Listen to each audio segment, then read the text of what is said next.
Assalamualaikum dear students, how are you? Hope you will be fine, hope you will be good. So आज की इस video के अंदर हम डिस्कस करने जा रहे हैं अबाउट राइबोसोम कि राइबोसोम क्या होता है। मैं यही कहूँगा कि कॉपी और पेन लेके बैठ जाएं, स्टार्ट करते हैं हम अपने लेक्चर को। ठीक है, राइबोसोम क्या होता है, सबसे पहले हम इसकी मीनिंग देख लेते हैं कि राइबोसोम वर्ड के मीनिंग क्या है। ठीक है, the word ribo mean ribose. ठीक है, राइबोज बोलते हैं शुगर को, राइबोज शुगर है। ठीक है, इसके अंदर 5 कार्बन होते हैं, दरअसल ये आरएनए को बोल रहे हैं। और सोमा मीन बॉडी। डिफिनीशन क्या है, राइबोसोम आर स्मॉल, ये क्या होते हैं, small dense rounded granules present in both prokaryotic and eukaryotic cell. Ribosome जो होते हैं ना, ये स्मॉल होते हैं, छोटे छोटे होते हैं, डेंस होते हैं। डेंस का मतलब होता है ना, ये थोड़े गाढ़े होते हैं, ऐसा नहीं है ये भारी होते हैं, डेंस गाढ़े होते हैं। ये क्या होते हैं, डेंस होते हैं। डेंस मतलब गाढ़े, जिनकी विस्कोसिटी क्या हो, ज्यादा हो, जिनके अंदर मटेरियल क्या हो, ज्यादा हो। ठीक है, इसके अलावा ये राउंडेड ग्रेन्यूल्स हैं, इसे राउंडेड स्फेरिकल फॉर्म के क्या होते हैं, ग्रेन्यूल्स होते हैं। Present in both prokaryotic and eukaryotic cell, जो कि प्रोकैरियोटिक सेल के अंदर भी प्रेजेंट होते हैं और यूकैरियोटिक सेल के अंदर भी प्रेजेंट होते हैं। तो बच्चों, प्रोकैरियोटिक और यूकैरियोटिक सेल में डिफरेंस क्या है, क्या क्या होते हैं प्रोकैरियोटिक सेल, जी सोचें जरा। प्रोकैरियोटिक सेल ऐसे सेल्स कि जिसमें मेम्ब्रेन बाउंडेड स्ट्रक्चर प्रेजेंट नहीं होती हैं, न्यूक्लियस प्रेजेंट नहीं होता, एंडोप्लाज्मिक रेटिकुलम प्रेजेंट नहीं होता, बैक्टीरिया क्या कहते हैं, माइटोकॉन्ड्रिया प्रेजेंट नहीं होता। और यूकैरियोटिक सेल्स कौन से, ऐसे सेल्स जिनके अंदर मेम्ब्रेन बाउंडेड स्ट्रक्चर प्रेजेंट होती है, न्यूक्लियस होता है, एंडोप्लाज्मिक रेटिकुलम होता है, माइटोकॉन्ड्रिया होता है। सो राइबोसोम अगर दोनों में प्रेजेंट है तो इसका मतलब क्या होगा कि राइबोसोम के अंदर डबल मेम्ब्रेन प्रेजेंट नहीं होगी। ठीक है, आगे हम डिस्कस करते हैं बहरहाल। सो ये प्रोकैरियोटिक सेल के अंदर भी प्रेजेंट होता है और यूकैरियोटिक सेल के अंदर भी प्रेजेंट होता है। अकरेंस इट अगर इन 2 फॉर्म, ये 2 फॉर्म में पाया जाता है, या तो अटैच फॉर्म में होगा या फ्री फॉर्म में होगा। जो हमारे यूकैरियोटिक सेल होते हैं ना, उसमें जो रफ एंडोप्लाज्मिक रेटिकुलम है, तो ये उसके साथ अटैच फॉर्म में होता है। और जब ये उसके साथ अटैच हो जाता है तो ये प्रोटीन की सिंथेसिस कर रहा होता है। ऑलरेडी हम एंडोप्लाज्मिक रेटिकुलम के अंदर डिटेल में डिस्कस कर चुके हैं। अगर ये अटैच फॉर्म में हुआ तो रफ एंडोप्लाज्मिक रेटिकुलम पे होगा, और अगर फ्री फॉर्म में हुआ तो ये क्या हुआ होगा, स्कैटर्ड इन साइटोप्लाज्म। मतलब ऐसा सेल की साइटोप्लाज्म के अंदर ऐसे फ्री फॉर्म में पड़ा हुआ होगा। ठीक है, एक्शन की। सो राइबोसोम जो होता है ये कंपोज्ड होता है almost equal amount of RNA. किस किस से बना हुआ है, ये आरएनए से बना हुआ है और प्रोटीन से। ये दोनों क्या है, इक्वल अमाउंट में। अच्छा, almost equal amount of RNA and protein. RNA और प्रोटीन जब आपस में मिल गए, आरएनए की आपको मैंने बताया, आरएनए का मतलब क्या होता है, ribose nucleic acid, ribose nucleic acid. सो आरएनए और प्रोटीन जब आपस में मिलती हैं तो उसको हम क्या बोलते हैं, राइबो न्यूक्लियो प्रोटीन बोलते हैं। आरएनए क्या है, न्यूक्लिक एसिड है, प्रोटीन क्या है, प्रोटीन है। दोनों आपस में मिलकर क्या बना रहते हैं, राइबो न्यूक्लियो प्रोटीन बना रहते हैं। प्रोटीन है क्या, कम्बिनेशन ऑफ अमाइनो एसिड्स। इसके अलावा जब ये प्रोटीन और आरएनए आपस में मिल जाते हैं तो उससे बन जाता है राइबो न्यूक्लियो प्रोटीन। क्या बन जाता है, राइबो न्यूक्लियो प्रोटीन बन जाता है। सो हम आरएनए को क्या, ये जो राइबोसोम होता है इसको हम राइबो न्यूक्लियो प्रोटीन का पार्टिकल भी बोलते हैं। They make 25% dry mass of a cell.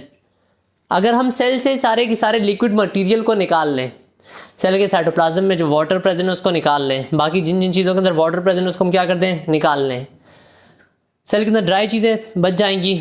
इस ड्राई चीज़ों के अंदर जो 25% मास होता है ना, वो राइबोसोम का होता है। ठीक है, आगे चलते हैं फॉर्मेशन। राइबोसोम कहाँ बन रहा होता है। So ribosome are synthesised in nucleolus of nucleus. आप जानते हो न्यूक्लियस के अंदर न्यूक्लियोलस होता है। ये लेट सपोज हमारे पास एक सेल है, सेल के अंदर न्यूक्लियस होता है, न्यूक्लियस के अंदर न्यूक्लियोलस होता है, छोटा सा ऐसे गोल सा राउंडेड स्ट्रक्चर होती है।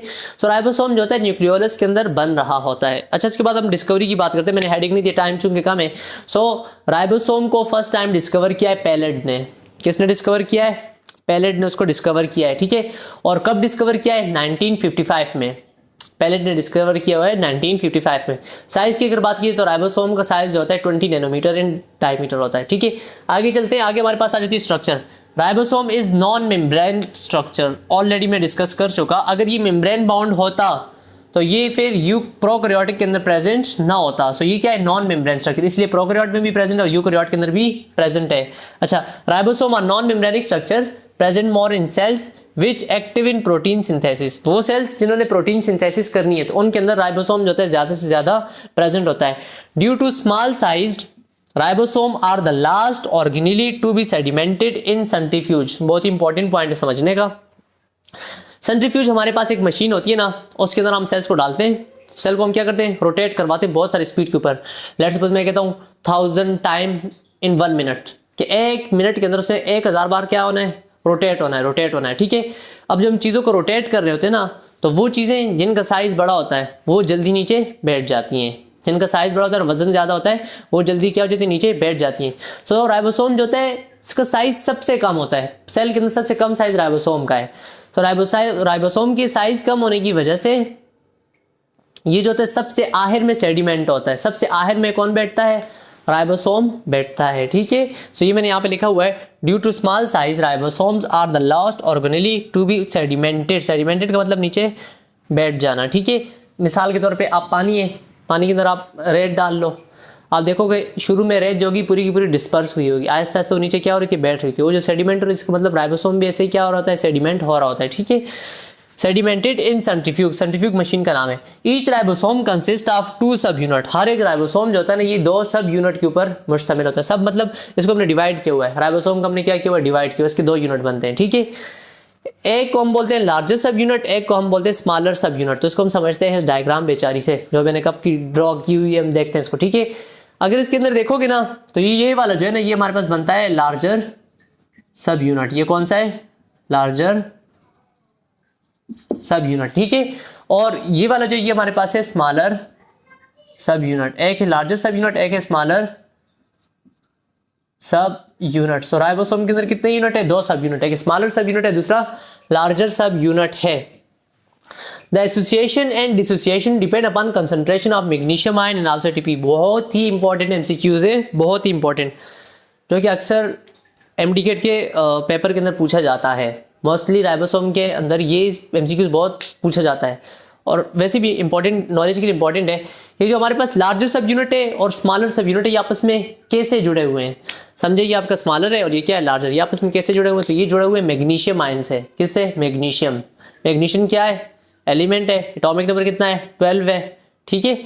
सो मैग्नीशियम के ऊपर +2 चार्ज होता है, Mg+2 केमिस्ट्री है। सो ये दोनों आपस में किस चीज से जुड़े हुए हैं, मैग्नीशियम के आयन से आपस में जुड़े हुए हैं। तो इनका जुड़ना और अलग होना किसके ऊपर डिपेंड करता है, मैग्नीशियम आयन के ऊपर। मैग्नीशियम आयन अगर कम हुआ तो अलग हो जाएंगे, अगर ज्यादा हुआ तो ये आपस में क्या हो जाएंगे, जुड़ जाएंगे।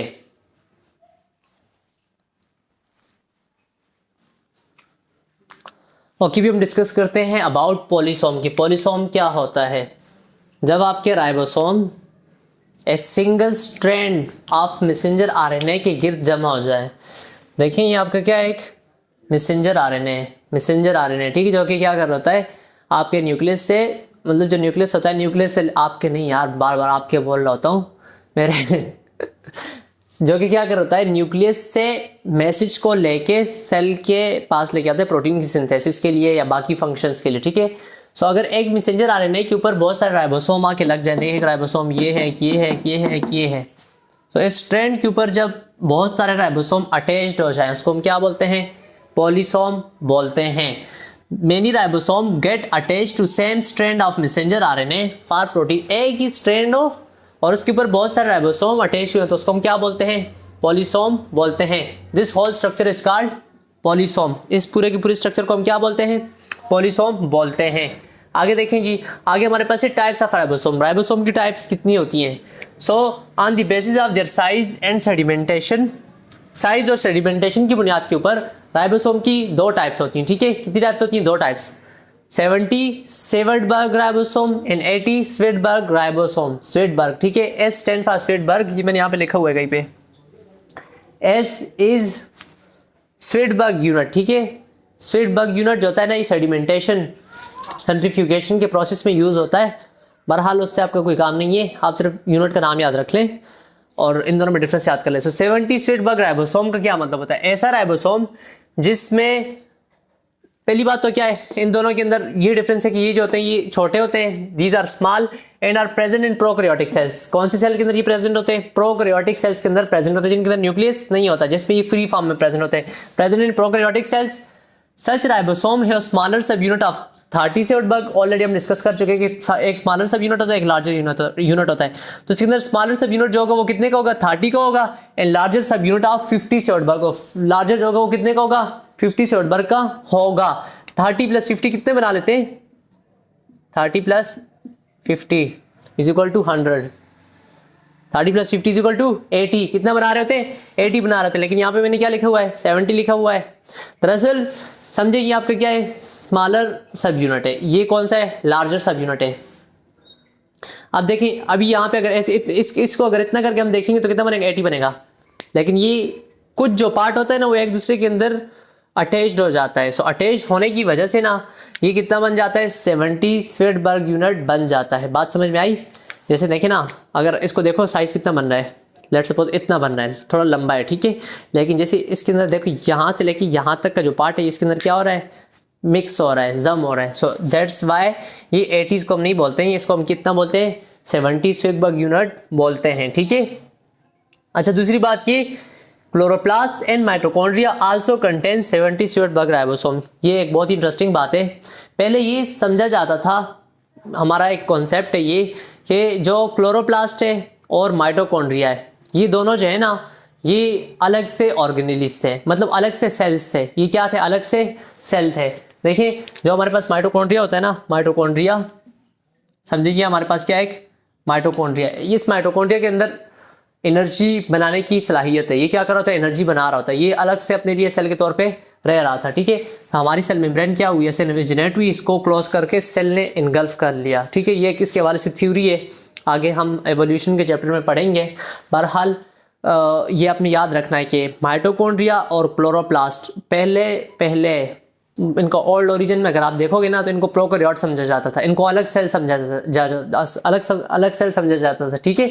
सो जो माइटोकॉन्ड्रिया है ना इसके पास अपने राइबोसोम होते हैं, और ये कौन से होते हैं, 70 स्वेडबर्ग राइबोसोम्स होते हैं, ठीक है। इसी तरह क्लोरोप्लास्ट जो होता है सनलाइट को यूज करके ना अपने लिए ग्लूकोज बना रहा होता है, फूड की प्रिपरेशन कर रहा होता है। सो क्लोरोप्लास्ट भी जो था ना ये भी पहले क्या था, एक अलग सेल था, अपने लिए मजे से अपनी लाइफ गुजार रहा था, ठीक है। मतलब ये क्या था, इंडिपेंडेंट। ये दोनों क्या है, इंडिपेंडेंट है। अभी भी अगर आप इनको सेल से निकाल लेना तो ये क्या है, इंडिपेंडेंट होते हैं। ये माइटोकॉन्ड्रिया, और माइटोकॉन्ड्रिया के अंदर तो ये सलाहियत भी है कि वो डिवाइड हो रहा होता है। और डिवाइड होने का मतलब क्या है, वो लोग जो एक्सरसाइज करते हैं ना तो उनके मसल्स के अंदर माइटोकॉन्ड्रिया बढ़ जाते हैं। क्यों, क्योंकि यहाँ से क्या हो जाएगा, ऐसे डिवाइड होके 2 माइटोकॉन्ड्रिया बन जाएंगे, ठीक है। सो माइटोकॉन्ड्रिया और क्लोरोप्लास्ट के पास जो राइबोसोम होते हैं वो कितने होते हैं, 70 स्वेडबर्ग राइबोसोम्स प्रेजेंट के राइबोसोम्स होते हैं, ठीक है। इसके अलावा 80 Svedberg ribosome it is larger. ये क्या होते हैं, 70 वाले से क्या होते हैं, थोड़े बड़े होते हैं, and present in eukaryotic cell. ये कौन से वाले सेल के अंदर प्रेजेंट, यूकैरियोटिक सेल के अंदर प्रेजेंट होते हैं। दीज राइबोसोम है स्मॉलर सब यूनिट ऑफ 40। इसके अंदर जो स्मॉलर सब यूनिट होगा ये कितने का होगा, 40 का होगा, एंड लार्जर सब यूनिट कितने का होगा, 60 का। अब कितना हो गया, 40 प्लस 60 100 हो गया। लेकिन वही बात है, आपस में अटैच होने की वजह से कुछ सरफेस एरिया जो होता है ना एक दूसरे के अंदर घुस जाता है, जिसकी वजह से हमारे पास कितना बन जाता है, 80 स्वेडबर्ग राइबोसोम बन जाता है। S is Svedberg unit which is use in centrifugation process. Centrifugation process, centrifuge एक मशीन होती है जो चीज़ों को क्या कर रही थी, रोटेट कर रही होती है। सो उसके अंदर जो हम यूनिट यूज़ करते हैं वो स्वेडबर्ग का यूनिट यूज़ करते हैं। सो यहाँ पे आके राइबोसोम की कहानी ख़त्म हो जाती है। खुश ना हो, अभी फंक्शन बाकी है, ठीक है। अभी हम डिस्कस करते हैं इनके फंक्शन के हवाले से।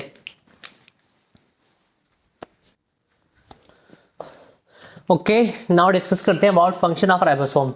सो राइबोसोम का फंक्शन बोल बोल के मैं थक चुका हूँ कि काम क्या है इसका, प्रोटीन सिंथेसिस के अंदर ही काम है। So involve in protein synthesis, ठीक है, with the help of messenger RNA and transfer RNA. ये ट्रांसफर आरएनए और मैसेंजर आरएनए की हेल्प से क्या कर रहा होता है, प्रोटीन की सिंथेसिस कर रहा होता है। अच्छा जी, एक दो पॉइंट वो ये कि राइबोसोम को प्रोटीन की फैक्ट्री भी कहा जाता है। Ribosome is also known as protein factory, or ribosome is also called as engine of the cell. इसको सेल का इंजन भी कहा जाता है। सो यहाँ पे आके आज के लेक्चर का अख्तिताम करते हैं। होप, मैं उम्मीद करता हूँ कि आपने ये पूरा का पूरा लेक्चर नोट किया होगा। विदाउट नोट किए आपको ये चीज़ याद नहीं हो सकती है। टेम्पररी 1-2 दिन के लिए याद हो सकती है, लेकिन ह्यूमन की जो मेमोराइजिंग कैपेसिटी होती है इतनी ज़्यादा नहीं होती है। लिखने से आपकी 50% मेमोरी इंक्रीज़ हो रही होती है। सो नोट करके कंप्लीट लेक्चर को नोट कर लें, मिलते हैं इंशाल्लाह अगली वीडियो के अंदर। अगर किसी को कोई पॉइंट समझ में ना आया हो तो वो कमेंट के अंदर लिख दिया करें, ठीक है। ओके, अल्लाह हाफिज़।